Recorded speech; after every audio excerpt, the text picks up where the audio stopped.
São 8h03, 8h03, hoje uma quarta-feira, 19 de julho de 2017. Quero agradecer a toda a região metropolitana de Campinas na sintonia. Campinas, Indaiatuba, Hortolândia, Sumaré, Nova Odessa, Americana, Paulínia, Capivari, Monte Moro, Limeira, Serra Negra, Jaguariúna, Piracicaba. Também tem aqui a cidade de Amparo, Jundiaí também, que a gente costuma ir até Jundiaí, ouvindo aqui a nossa programação. Um abraço a todos vocês, viu? Bom, gente, antes de abrir aqui o microfone para o doutor Zero Costa, nós vamos dar uma passadinha aqui na agenda do dia para você que vai ficar muito bem atualizado. Aqui estão aí as principais notícias para você começar bem informado aí o seu dia. Mais uma manhã gelada, claro, né? Após aí uma noite de panos quentes, o presidente e ministro jantaram com Rodrigo Maia, em uma tentativa de reaproximação, depois que Temer travou um verdadeiro cabo de guerra com o presidente da Câmara para evitar aí que deputados insatisfeitos migrem para o DEM.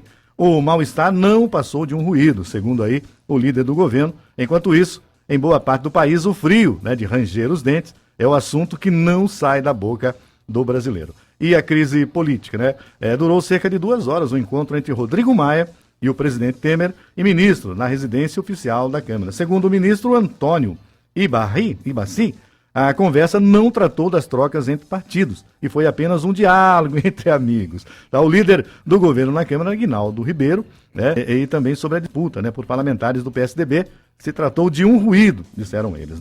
E mais então, e sobre o impeachment, termina hoje o prazo para que Rodrigo Maia responda ao ministro do STF, Alexandre de Moraes, por quais motivos não analisou os pedidos de impeachment contra o presidente Michel Temer. E o Planalto também instalou aí um misturador de voz no gabinete do Temer, do presidente Temer. O Jéssica Marotti tem aqui o blog dele, ele está respondendo sobre isso. E também na reforma da Previdência, para o ministro do Planejamento, Diogo Oliveira, sem a reforma da Previdência, o teto de gasto fica incompatível em 2020. A regra do teto, que começou a valer em 2017, limita o crescimento dos gastos públicos em um ano e a taxa de inflação registrada no ano anterior. Em 2018, por exemplo, os gastos poderão aumentar somente 3% em relação a esse ano. E sobre a reforma trabalhista, a nova lei trabalhista deixará as férias mais flexíveis e o trabalhador poderá dividir esse período ao longo do ano. Por outro lado, ele não poderá mais escolher as datas que antecedem os feriados ou os dias de intervalo semanal para iniciar o período do descanso. E também o frio, de 2 a 25 graus, a reportagem do G1, ela foi às ruas, e saber qual a percepção de frio para os brasileiros em todas as regiões do país. E as temperaturas que ficaram abaixo de zero ontem, continuam a cair hoje, principalmente no sudeste e no sul, onde deve gear em 3 estados, tá bom? E também aqui a gente tem aqui as notícias rápidas para você. Banco Central divulga resultado do fluxo cambial da parcial de julho e do ano. E também o resultado da arrecadação dos tributos federais e contribuições. Tributos que o doutor Zé já explicou pra gente, E também a mulher tentou contrabandear 102 iPhones amarrados no corpo. Foi presa na China. Doutor, muito bom dia. Bom dia, Milton. Os iPhones, uma avalanche aí de notícias aí, impressionante. Como é que passou a semana? Tudo bem com o senhor? Tranquilo? Tudo bem. Mas estou esperançoso para a semana que vem, Bom, semana que vem é aniversário de Sumaré, não é? Dia 26 de julho, Semana que vem, 26 26 de julho, é o aniversário da cidade. 104 anos, me parece. 104 anos faz aí a cidade. E no dia 26 é aniversário de Sumaré, dia 25 é a reunião do cupom, Para ver saber como é que vai ficar. Normalmente não sai na quarta-feira, no dia, que eles se reúnem, sai no dia seguinte. Mas aí a esperança é que diminua, sejam um pouco mais generosos, vamos dizer assim, e diminua. Eles estão com a caneta lá, o senhor falou na última entrevista, Diminuam esses juros aí para que a gente consiga aí sobreviver. Na verdade, a inflação está caindo, Então, você pegou o IPCA de maio, deu menos 0,23%, Sim. Os juros também estão caindo, mas o grande problema nosso é que a inflação está caindo mais do que os juros. Então, a grande sacada derruba também os juros, para que não abra esse gap, Porque para o cara que vai colocar, o investidor que vai colocar o dinheirinho dele no banco, continua sendo atrativo, né? Porque os juros, a diferença entre os juros e a inflação continua alta, continua aumentando. Entendi. Então ele coloca o dinheiro no banco e o dinheiro não gira, né? Não vai para o mercado, não progride, né? Então, estamos vendo uma história antiga, na época do overnight lá, a pessoa colocava o dinheiro e não investia. Vamos comer papel no final do mandato, né? Tá certo, doutor. Doutor, e com o frio aí, o pequeno, médio empresário, ele tem mais gasto? Com o frio? Ele tem que geradores, tem que aquecedores. Na verdade, a vida num país frio, e eu morei um tempo num país bastante frio, é mais difícil, né?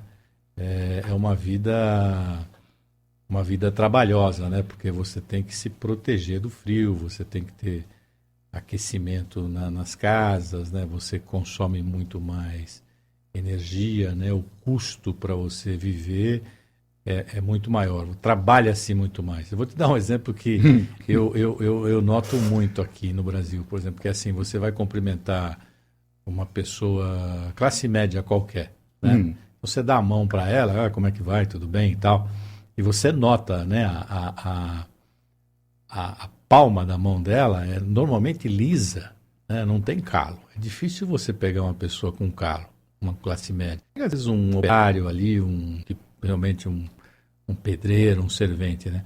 Mas, por exemplo, num país frio, você pegar, por exemplo, um país socialista, um país...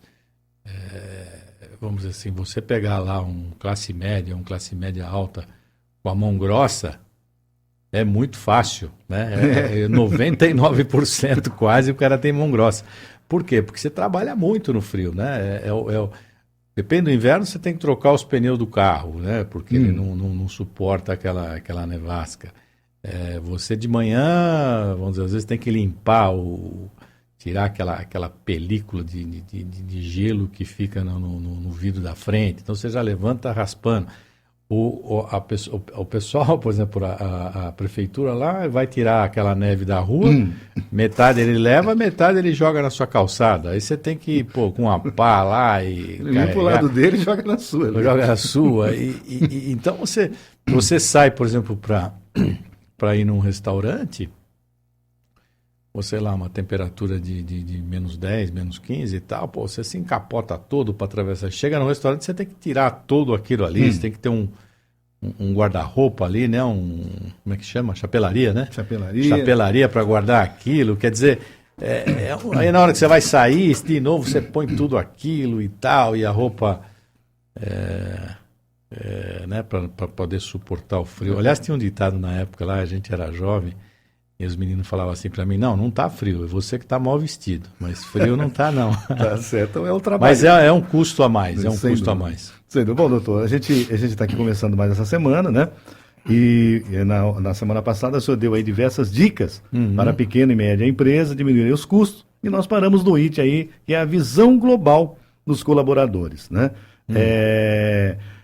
Ajuda a diminuir custo. Vamos continuar daqui então, Continuar daí? Continuar daqui, né? Então tá certo. Mas se o senhor me permitir, eu vou sugerir aí para o senhor explorar melhor essa visão global. Como que podemos ter isso na prática? Na prática? Bom, a gente falou realmente na semana passada dessa visão global dos funcionários, dos colaboradores, no sentido de remar, né, na posição, na direção correta, né? Bom, eu estou partindo aqui, a sua pergunta, estou partindo do foco ou do princípio que você já tem o time ajustado. Se você quiser, depois a gente pode até falar sobre o time, né? Porque não é simples você partir do time ajustado, né? Por as empresas, principalmente a pequena e média, isso é um trabalho constante, troca uma peça, coloca outra peça e às vezes substitui mal, né? Depende da liderança. Mas, se a gente partir, vamos dizer, que você está lá com o time ajustadinho, se você quiser a gente pode voltar nesse tema. Eu acho que o primeiro ponto é o técnico, né? Por exemplo, vamos fazer um comparativo com o futebol. Você tem que ter um bom técnico, né? Que, por exemplo, saiba que jogos é importante ganhar, que jogos não é importante ganhar, passar essa segurança o time, né? Entendi. Esse é um ponto.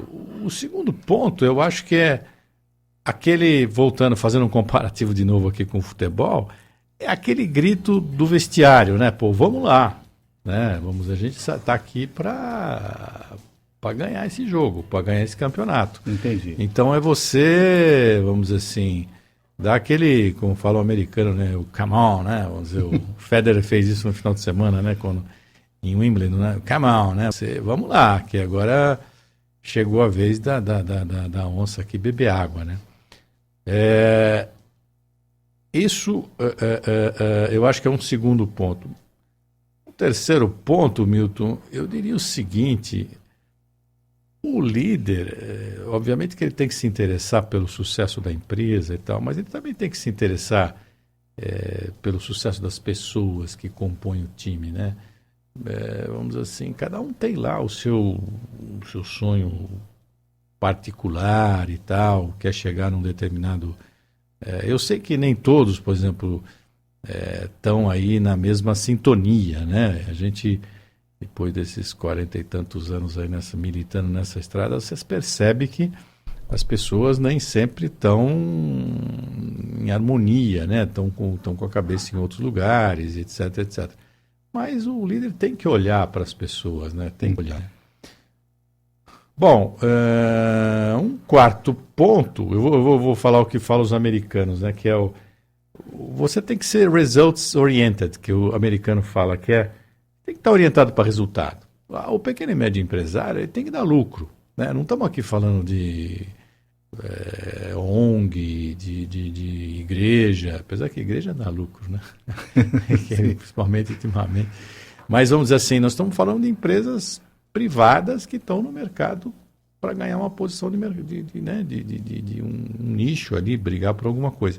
Então, você tem que ser o tal do results oriented, quer dizer, orientado para resultado. Ou seja, não adianta ser todo mundo bonzinho, todo mundo alegre, feliz e tal, se no final do mês tem prejuízo, né? Então, acho que esse é um quarto ponto. Eu diria para você um outro ponto, que seria ajudar os funcionários, eu falei isso já, mas ajudar os funcionários que querem ser ajudados, né? Você não dá para ter uma política, vou ajudar todo mundo, porque nem todo mundo está, vamos dizer assim, querendo ser ajudado, né? Esse é um tipo de um erro que eu cometi na minha carreira e às vezes eu vivo cometendo, né? Bom, o líder também eu acredito que tem que ter estrada, tem que ter musculatura. Se possível, se ele já quebrou, acho que isso é bom, porque ele sentiu na pele lá o que é passar fome, o que é encarar uma greve de funcionário na porta dele, né? Vir um fiscal e tomar lá o micro que ele tá usando, o carro que ele tem na garagem. Isso tudo dá para ele, principalmente quando é jovem, né? Depois de uma certa idade, eu acho que não tenho mais essa... Teve uma pesquisa, eu estava lendo, que a pessoa até os 30 anos, ela tem o direito até de, depois ela tem que começar a colocar o pé no freio, porque são coisas que a idade não vai permitir muito lá para frente, né? Ele fazer um curso, então a pessoa tem uma idade, não que não deva, né? Não que não deva, mas o senhor falou aí, tem uma época certa para... Tem uma época certa para você quebrar. Eu vejo por mim, por exemplo, hoje... o pessoal às vezes fala, pô, mas eu já quebrei 2, 3 vezes, né? Mas eu penso hoje, por exemplo, eu não tenho mais essa gana, vamos dizer, se eu quebrar agora, eu vou começar de novo, diferente e tal. Você vai perdendo esse gás, né? Agora, justamente pelo fato de você ter quebrado lá atrás, isso faz com que você tenha uma outra visão do presente, né? Isso não quer dizer que você vai acertar, mas isso te dá uma certa musculatura. E isso tem a ver com persistência ou não? Não, tem, vamos dizer... Não, o camarada não nasceu para aquele negócio, ele persistir muito. Seria já um ponto de alguém falar, olha, velho, não adianta, sai fora, você não é daí. Né? Eu acho assim, vamos supor, se você vamos pegar os colaboradores. Eu divido os colaboradores em 3 grupos. Entendi. Normalmente.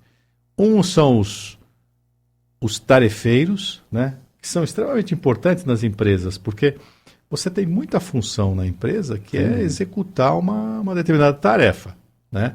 Então, por exemplo, eu cheguei aqui e tal, tem uma pessoa que vai lá, abriu a porta e tal, não sei o que e tal. É uma tarefa, né?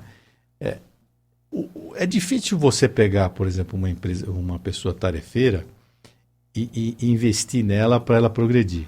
Porque esse é um dos erros que eu estava comentando há pouco que eu fiz. 90% não está a fim de progredir. Essa é que é a grande verdade. Né? Eu me lembro uma ocasião, se você me permitir, eu tinha uma xerifada e tinha um senhor que trabalhava, Alexandre era o nome dele. Poxa, ele tinha uma vida difícil, casado com uma viúva, né? Tinha um problema de sobrepeso, e eu falei, pô, eu fui falar com o presidente da empresa, eu falei, pô, eu preciso ajudar esse cara, ele precisa estudar, ele precisa fazer isso. E o presidente falou para mim, pô, você está preocupado com algumas pessoas e você não deveria estar preocupado. Eu falei, como não? Faz parte do meu time, né? Eu falei, precisa ver se ele está preocupado, se ele está querendo... Justamente. Você sabe que veio até engraçada a história. E eu sempre lutando para esse menino, falar, pô, vamos fazer uma faculdade, eu pago lá, a empresa vai pagar. E ele, né? Até que um dia ele pediu para falar comigo. E eu, além das funções que eu tinha lá, de responsável lá, a gente tinha uma cozinha industrial onde o pessoal almoçava, né? E eu era o representante das pessoas junto à empresa que a gente tratou da cozinha. E aí um belo dia esse rapaz, Alexandre, ele falou, eu queria marcar uma reunião com o senhor e tal. E ele pesava 150 quilos, era um cara enorme. E eu fiquei tão feliz quando ele falou que queria conversar comigo, eu falei, pô, eu acho que agora, né, nós vamos conversar, e ele ia falar, pô, eu bolei aqui meus próximos passos, eu quero fazer essa faculdade que o senhor falou, eu quero sair do almoxarifado, você sabe, eu estava... E o presidente me batendo na cabeça. Né? Bom, você não acredita. O dia que ele foi falar comigo, ele falou, olha, o senhor sabe que eu peso 150 quilos, não sei o quê, e quando a gente vai lá no bandejão e tal, a gente pode pegar comida à vontade, só que na sobremesa é uma para cada um. E eu acho que pelo meu peso, e eu gosto muito de doce, eu teria que ter direito pelo menos a 2 ou 3 sobremesas. Eu fiquei tão assustado com aquilo que eu falei, pô, eu tô esperando que ele venha aqui falar comigo. Uma mudança e tal, né? Quer dizer, a pessoa tarefeira não está preocupada, ela é importante, você tem que ter na empresa, você tem funções de tarefeiro, mas ela não está preocupada. Grande maioria, você fala, ó, leu tal livro, estuda uma segunda língua, aproveita que você tem 20 e poucos anos, pô... Entra né? Hoje, eu recebi essa semana 27 cursos da USP, gratuito, da USP, lá em São Paulo, né, que você pode fazer. Você entra tem um site que chama EDX. EDX, amigo ouvinte, anote aí. EDX. Você tem cursos em Harvard, né, para falar, né, Princeton... vamos dizer, você tem as melhores faculdades do mundo, te dão um curso gratuito, qualquer coisa. Tem. Eu vi outro dia, tinha 1.200 temas. Né? Você faz o curso, você não paga absolutamente nada, e se você quiser o diploma do curso, aí sim, porque você faz um teste aqui pela internet e tal. Eu fiz uns 2 ou 3 para fazer a ginástica, né? Aí se você quiser o diploma e tal de Harvard, não sei o que, você paga lá, acho que é $80. Puxa vida, né? Dá R$300. Aí você recebe um diploma que você cumpriu a carga horária, não sei o que, em Harvard. Quer dizer, isso na minha época, você escutava Harvard e falava, meu Deus, que planeta fica isso, né? Que distância. Então, hoje as pessoas têm, você fala, pô, você tem que falar o inglês, você tem que... É um diferencial, né? Mas o tarefeiro, ele não adianta. E é interessante que, por exemplo, você dá a informação e ele deleta. Ele, por exemplo, ele não registra aquilo. Você fala, olha, fulano falou tal coisa. Como ele não entende, ou não entendeu, ele passa por cima daquilo e volta para aquela rotininha dele. Então, eu acho que esse é um grupo de pessoas. O outro grupo, que eu acho que é o grupo que você deve apostar, são os vocacionais. Então, tem gente, por exemplo, qualquer nível, ele tem a vocação para aquilo. Seria o talento. É o talento. Por exemplo, ele não só tem o talento, como ele está, vamos dizer, na frequência de vamos remar junto. Porque só o talento também não adianta, né? Então você tem até um livro do Bernardino, que é o nosso levantador, técnico do vôlei, né? Que ele fala sobre o Ricardinho, que é talvez o maior levantador da história e tal, o maior talento, mas que não encaixou ali na equipe por um tempo. Ele falou, não, eu prefiro um cara com menos talento, mas com gana, do que o Ricardinho, né? Então tentei escrever um livro. Mas eu acho que o vocacional é aquele cara que você tem que ter, você tem que apostar nele, você tem que chamar ele para reuniões estratégicas e tal, porque você tem que dar desafios, ele tentar.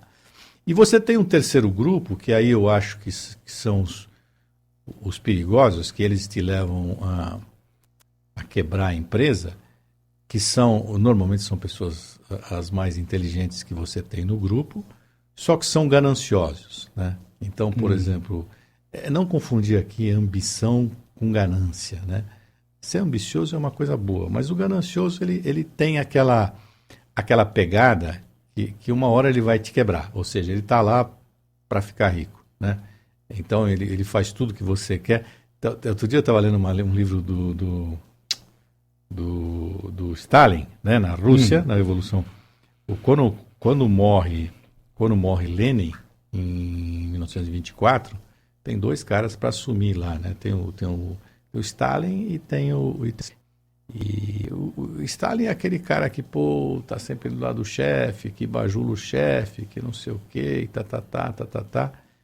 E aí todo mundo, o Stalin, né? Um cara legal, né? Vamos colocar o Stalin lá.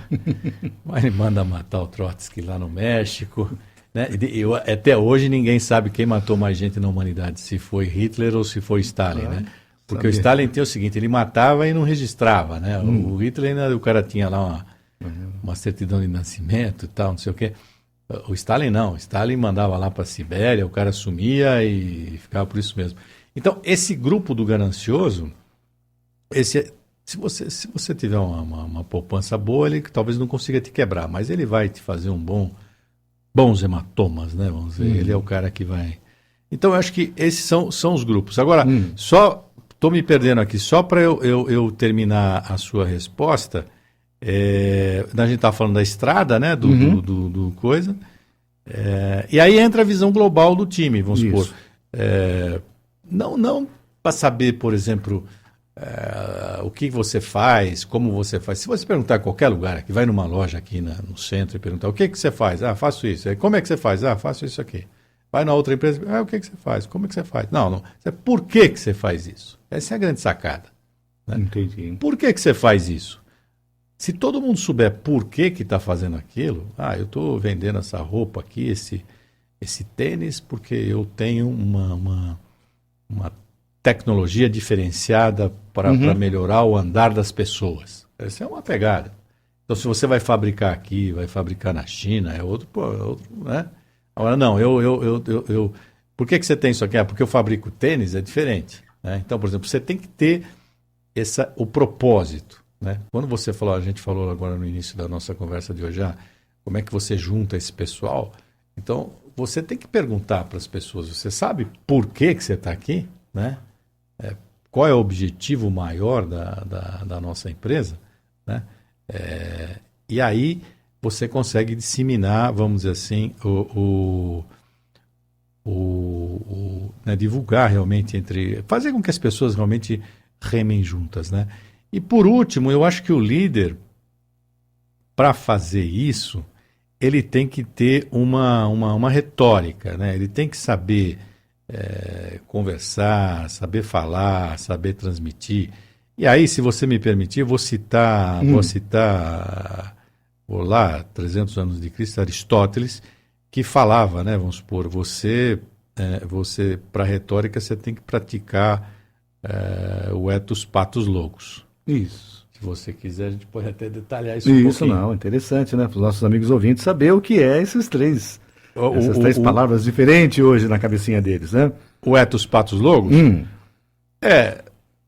Você tem... Aliás, antes de responder isso para você, eu ia te falar o seguinte, a gente está dando umas dicas aqui hoje, né? Tem um site que eu acho que... Eu não sei se você conhece, que é o TED.com. Não conhece. Mas, vou conhecer a partir não, de mas hoje. tem que conhecer, que é o TED, se escreve TED.com. Certo. O que é o TED.com? É um site gratuito, você entra lá, tem... a maioria das palestras são em inglês, mas você põe lá, traduza para o Esperanto, sei lá, para o português e tal, o cara faz... São palestras de 15 minutos, onde a pessoa vai e fala, por exemplo, uma coisa, um ponto fora da curva sobre aquele segmento que ele trabalha. Então, por exemplo, dá dicas, vamos dizer, olha o que está acontecendo aqui na tecnologia, aqui, o que é a indústria 4.0, o que é... Ontem à noite até eu assisti uma de uma modelo. Uma modelo lindíssima, ela estava desmistificando a carreira de modelo. O que você... Como é que você sofre para ser modelo? Então você tem 15 minutos de fama ali e são pessoas assim com uma musculatura, com uma vivência fantástica. No TED.com tem uma apresentação, eu vou lembrar o nome, é um senhor careca, o nome dele é Julian Treasure. Julian, né? Julian é Julian, Treasure de tesouro, né? Treasure, Treasure. E ele fala um pouco, lógico, né? Eu estava falando de Aristóteles para transmitir essa. Ele fala um pouco dessa de como você, do poder da voz, de como você coloca, como você cuida da voz, e por exemplo, os pecados capitais na hora que você vai transmitir um conhecimento, né? Então ele fala em 7 pecados. Um é a fofoca, né? O outro é você, por exemplo, ir para uma reunião e tal e já faz vai falar, mas você já pré-julga as pessoas, né? Faz um julgamento antecipado do que vai acontecer. O terceiro ponto, se eu não me engano, ele fala sobre o amor, mas não esse amor do Dia dos Namorados, o amor no sentido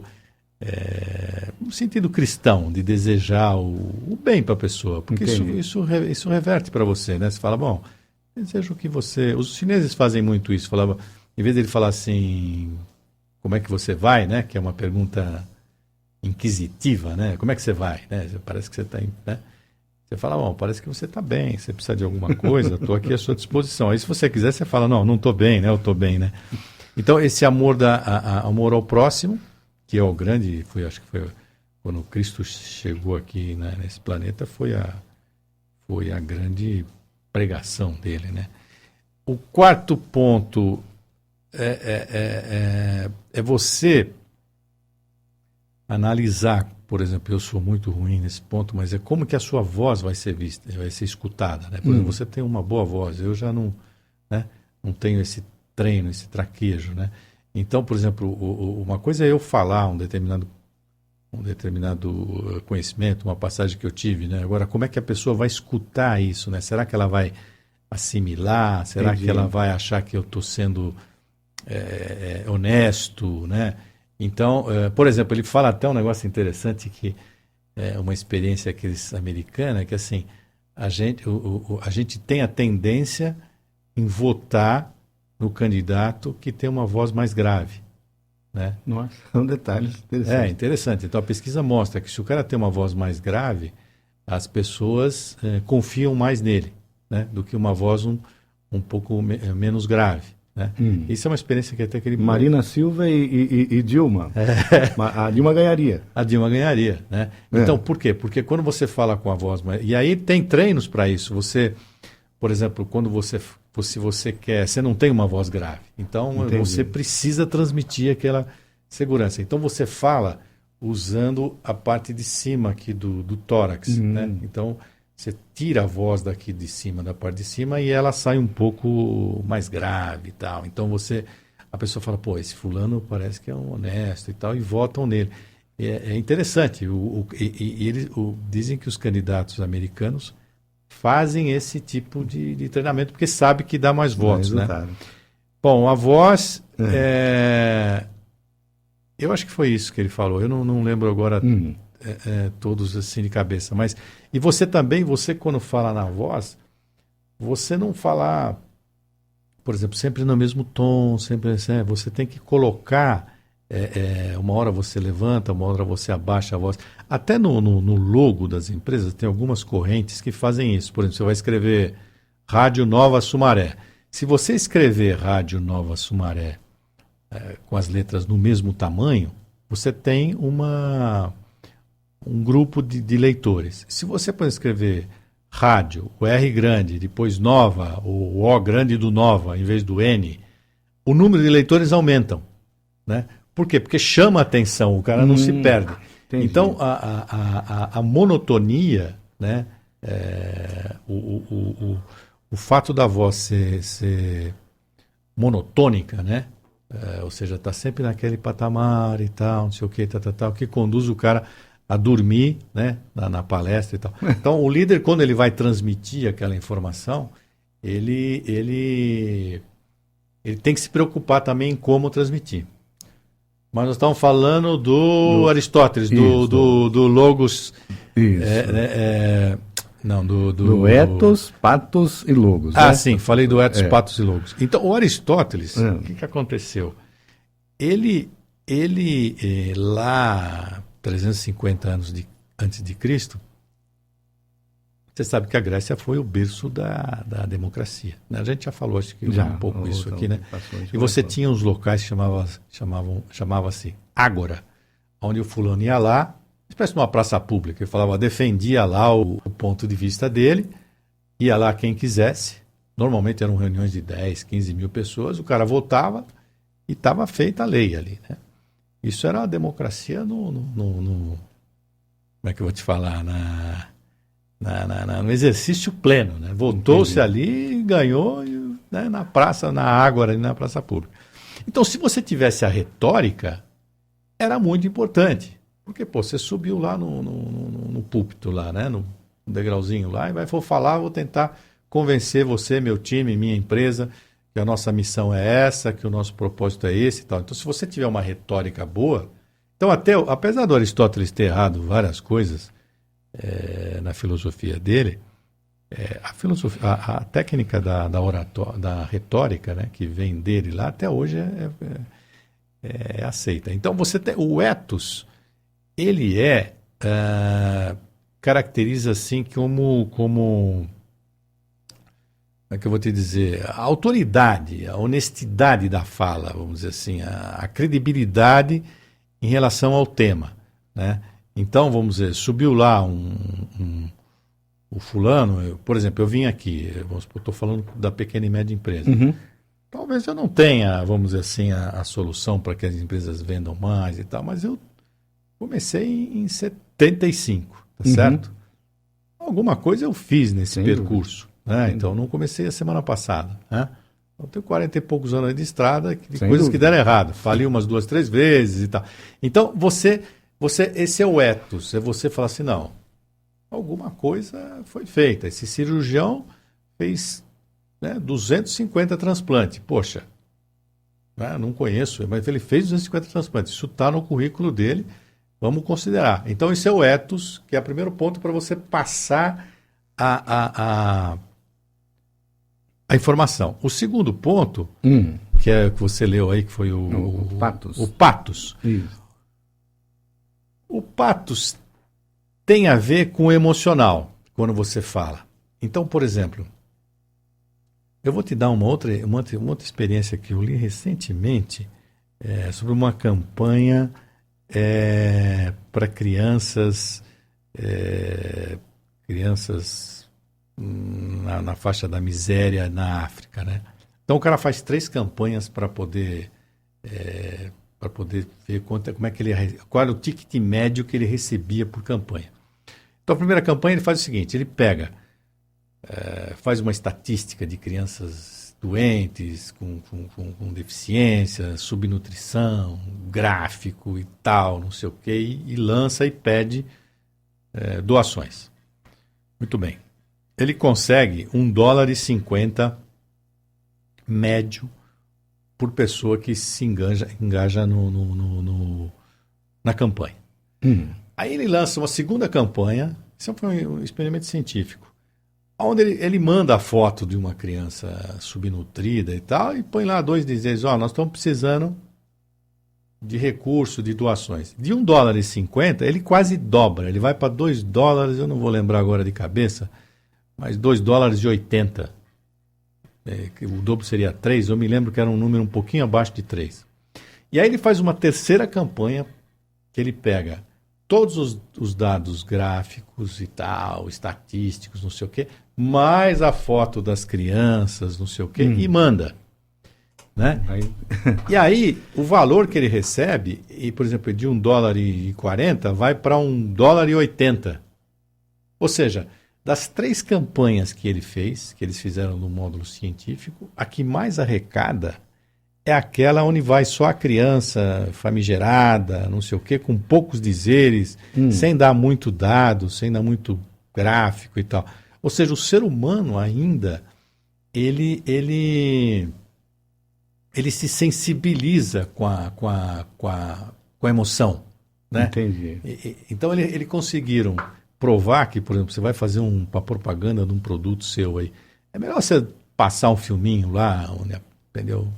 Aparece uma modelo, ou no carro, não sei o quê, né? Você vende uma ideia, do que você fala assim, não, meu Volvo aqui, olha, ele atinge, não sei, ninguém fala.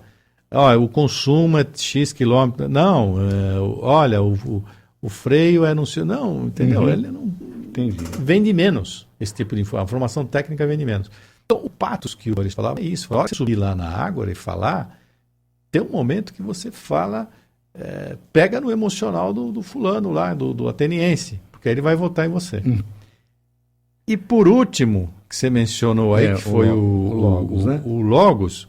O Logos já vamos dizer assim, diz respeito ao conteúdo do discurso, né? Vamos dizer, Logos, de lógica, né? Você tem que ter um começo, meio e fim. O né? logotipo tem alguma... Não, nada a ver. O Logos você tem que ter uma linha de raciocínio que a pessoa acompanhe você. Né? Então, por isso que nós falamos um dia desse aqui, fala assim, você vai dar uma palestra, conta uma história. Sem dúvida. Por que conta, que é o storytelling, que o americano chama, né? Conta uma história, porque a história o cara quer saber o final, ele quer saber como é que o negócio termina, se a princesa foi salva, não foi salva, né? Usa a mesma técnica, né? Então, tá aí o Chapeuzinho Vermelho até hoje, tá aí, não se entendeu? Mas você coloca lá no seu PowerPoint 40 transparências, cada uma com um determinado assunto, na quinta o fulano tá dormindo. Então, o Logos, por exemplo, ele essa apresentação da sua tese, né? A clareza do seu discurso, você repetir algumas palavras que você entende como chave, e escolher aquelas palavras de uma maneira minuciosa, de sorte que aquilo realmente crie uma argumentação, né? E evitar, por exemplo, cair no lugar comum e tal. Entendi. Nossa, falei muito aqui. Não, tranquilo. O que tem? Olha, são 8 horas e 41 minutos, 8 horas e 41 minutos, tá? E, bom, o senhor já explicou pra gente aqui o Logos, o Patos, né? E eu gostaria de saber com o senhor agora o seguinte, a gente vai comentar um pouquinho aqui, se o senhor permitir, né? A matéria do senhor de domingo.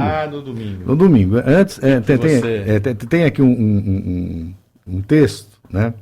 Olha, o país se afastou dos trilhos nos anos de 1950, com o plano do crescimento rápido do presidente Juscelino Kubitschek, que priorizou aí as rodovias. A construção de ferrovias era lenta para fazer aí o Brasil crescer 50 anos em 5. Como ele queria. Em 6 meses, você faz 500 quilômetros de estrada de terra. Isso, em ferrovia, leva 3 anos, diz aí Fabiano Pompei Maier, né? Técnico de planejamento e pesquisa do IPEA. Além disso, o lobby das rodovias foi forte. Desde que era da era JK, os investimentos aí, subsídios no setor são grandes. Não só para abrir aí estradas, como para atrair as montadoras. Foi um assunto que focou nesse final de semana. Você leu e deu uma pesquisada aí. Tá certo. Não, é assim. Eu posso comentar o que você falou? Fique à vontade. Não, a gente está escrevendo essa série no Tribuna, que é assim, vamos dizer, a coluna chama Reduzindo o Custo das Pequenas e Médias Empresas, né? Agora, tem custos que você carrega hoje de erros do passado. Então, a coluna acabou pegando um viés que foi Pô, vamos pegar, acabou entrando na década de 60, 70, Juscelino é um pouco antes, né? Pegar erros que foram feitos pelos nossos governantes e tentar, vamos dizer assim, falar, poxa vida, né? Se ele tivesse pensado um pouquinho, né? Ou tivesse dado priorizado A, B ou C, a gente estaria numa situação diferente hoje, né? E aí, vamos supor, o Juscelino, eu até escrevi lá, ele é um dos nossos ícones, né? Um dos nossos grandes da história. Mas ele fez, por exemplo, e aí eu falo sobre Brasília, que ele estava num discurso lá em Jataí de campanha, e havia uma brecha na Constituição da época, é o seguinte, você pode mudar a capital do Brasil, né? E aí um fulano lá no meio da plateia falou, ô Juscelino, você vai mudar para a capital do Brasil? E ele dá uma titubeada e ele fala, não, eu vou. Quer dizer, dali ele foi e Sim. mudou a capital, né? E até comento que a capital do Brasil, vamos dizer assim, cada um que sempre teve gente querendo mudar a capital do Brasil, né? Na época era Rio de Janeiro e ele levou a capital para Brasília. Não, tudo bem, mas quanto custou isso, né? Os inconfidentes que acabaram morrendo, né? Nós falamos aqui de Tiradentes na época. Se eles tivessem sido vitoriosos, eles queriam levar a capital do Brasil para São João del Rei, né?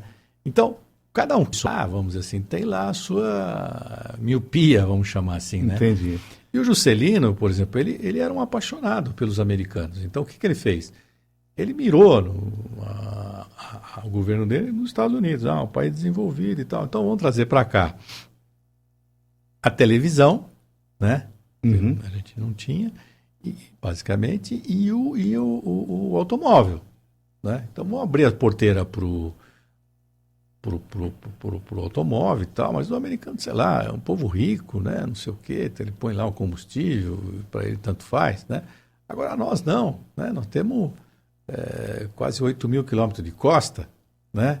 Como é que você vai andar de caminhão aqui, transportar mercadoria, né?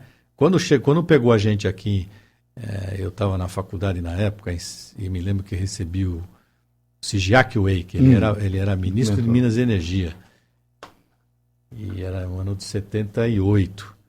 E ele foi lá, vamos dizer assim, nós pegamos 2 crises do petróleo absurda, né? Acho que eu não sei se eu escrevi isso, mas pegou a gente com o carro na rua e o trem na garagem, né? Quer dizer, foi, você colocou. Né?